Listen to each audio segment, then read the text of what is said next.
Alright, we have our next area that's not too exciting, but still really nice to talk about. There's still things to do here, and it is really beautiful. I love the entrance to this place, to the tower.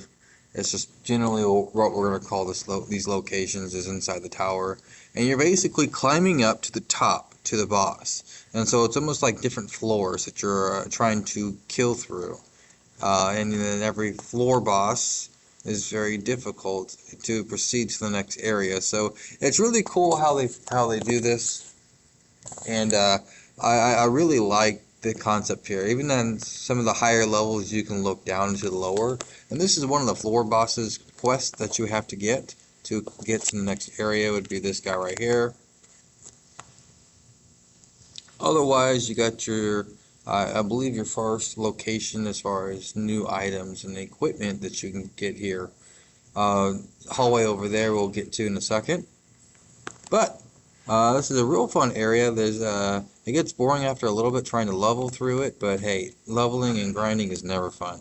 Here's your first laystone that you want to grab, and your luxury, not, well, it is luxury.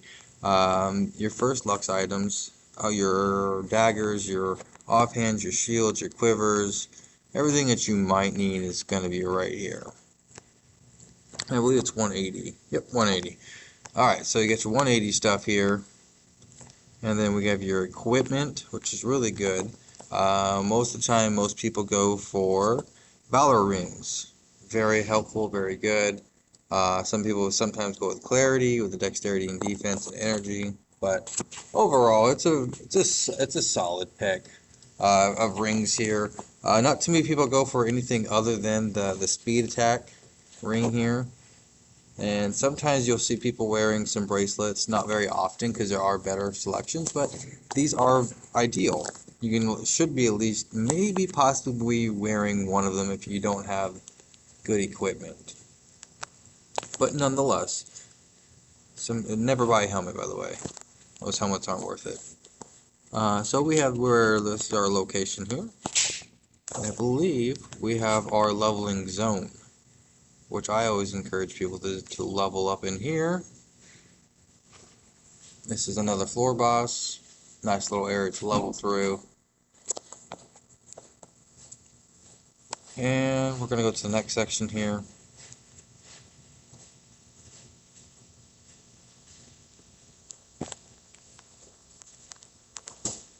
All these areas can be cleared out of mobs, and you go deeper and higher as you gradually get stronger.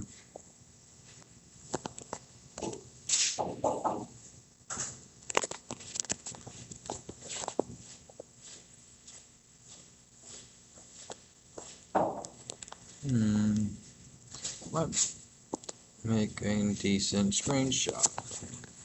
Check that, crop it out, and do some editing. Alright, let's get moving.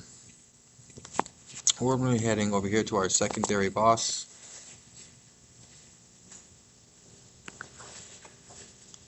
I think it's an imp, if I remember right.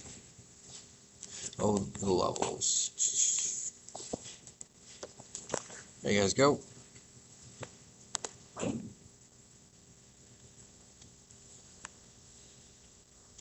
And here's another floor boss. 5-star. He's annoying, meaty, but it doesn't really do a lot of damage. I believe this is actually a food boss in this location right here. Yeah, he's a food boss. He drops special cooking materials and books. Alright, to the next area. This is a very long hallway to get to your EDL boss. I think one of the longest in the games as far as getting to a boss. It used to be in the caverns, but they added a laystone a few years back to make it real easy, and that's next to that fishing hole that we discussed. And let's see, we're going to go through this tunnel here. This is a nice leveling zone. Let's go from corner to corner, killing mobs. And this is your EDL boss of 190. And that does talk about this entire area. Now we have finished up this area already. And look at that, under 5 minutes. So this is our Infernal Armories. It's not a lot to go through, but it is fun. It is quick and to the point. You got new Lux items. You got some questing down here. Nothing. You do have to take one of those quests to get to a new area. Otherwise, do the quest. It's free experience, and who can't use the experience in this new area, especially when you're level grinding. Well, thanks for watching, and I hope you guys have fun.